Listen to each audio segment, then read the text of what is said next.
আমার নাম ফাইসল আহমেদ, আমি সেফটি, ফায়ার এবং ইমার্জেন্সি রেসপন্স স্পেশালিস্ট। আমার এখানে আসলে বক্তব্য দেওয়ার কিছু নাই। এখানে প্রথমই হচ্ছে যে ওদের ঘাটতির কথা যদি বলি, প্রথম অবস্থাতে হচ্ছে যে রেসিডেন্সিয়াল এরিয়াতে এরকম একটা কেমিক্যাল ফ্যাক্টরি অপারেট করার লাইসেন্স যে অনুমোদন করছে সেখান থেকে শুরু। তো এখানে আসলে মাল্টিপল ফেলিয়ার আছে। অগ্নি নির্বাপন ব্যবস্থাটা অ্যাকচুয়ালি সবার লাস্টের ব্যাপার। তো এর আগে অনেকগুলো ফেলিয়ার হওয়ার কারণেই কিন্তু এই জায়গাতে আসছে। তো কেমিক্যালের যে সেফটি, এটার অনেকগুলো ধারা আছে। সেফটি প্রসিজার থাকতে হয়, তারপরে এটা রেসিডেন্সিয়াল এরিয়ার ভিতরে থাকতে হয় না, এটার একটা স্পেসিফিক রিকোয়ারমেন্ট আছে। এগুলো কিছুই ফলো করা হয়নি। তো এখানে আসলে খুঁজলে অনেক কিছু বের হয়ে আসবে, অনেক।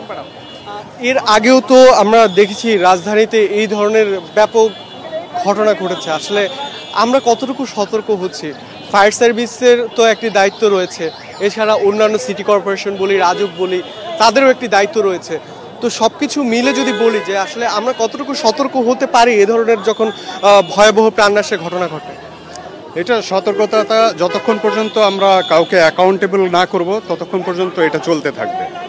তো আমাদের বাংলাদেশে আমরা যা এই পর্যন্ত দেখে আসছি যে কোনো কিছুরই আসলে বিচার হয় না, কেউ বিচারের সম্মুখীন হয় না। তো যারা নীতি নির্ধারণের পর্যায়ে আছে, মেইনলি গভর্নমেন্টে যারা আছে, তাদেরকে যতক্ষণ না পর্যন্ত অ্যাকাউন্টেবিলিটির আওতায় নিয়ে আসা হবে যে এটা ফেইলিয়ারটা অ্যাকচুয়ালি কোথায়, ততক্ষণ পর্যন্ত এখানে আসলে এই মৃত্যুর মিছিল থামবে না। ফায়ার সার্ভিস, আমাদের যে ফায়ার সার্ভিসের বর্তমান যে সক্ষমতা, সেটি আসলে কতটুকু, মানে একজন ট্রেনার হিসেবে বা একজন এই সেক্টর বিশেষজ্ঞ হিসেবে আপনি কি মনে করেন? ফায়ার সার্ভিসের কিছু ল্যাকিং আছে, তাদের ট্রেনিং, বিশেষ করে কেমিক্যাল রিলেটেড যে বিষয়গুলো। আমরা এর আগেও চিটাগাংয়ে একটা ডিপোতে একটা অ্যাক্সিডেন্ট দেখলাম, কিছুদিন আগেও কেমিক্যাল রিলেটেড অ্যাক্সিডেন্ট দেখলাম।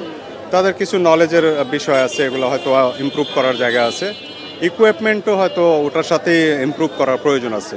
অ্যাকচুয়ালি টোটাল যে সিস্টেমটা, বাংলাদেশের যে সেফটি সিস্টেমটা, এটাকে রিভিউ করার দরকার। আর সবচেয়ে বড় বিষয় হচ্ছে যে সারা বাংলাদেশে যে জুরিসডিকশন, যে নিয়ম আছে, কলকারখানা অধিদপ্তর, এই কলকারখানা অধিদপ্তরের যে প্রোটোকল, এই প্রোটোকলের মধ্যে কেমিক্যাল ফ্যাক্টরির জন্য বিশেষ কোনো ধরনের জুরিসডিকশন নাই। এটা হচ্ছে একদম মেইন পয়েন্ট। তো ওখান থেকে যদি আসলে এগুলোকে রিভিউ করা যায়, এগুলোকে ইমপ্রুভ করা যায়, তাহলে ইনশাল্লাহ আমি মনে করি যে ইমপ্রুভমেন্ট আসবে।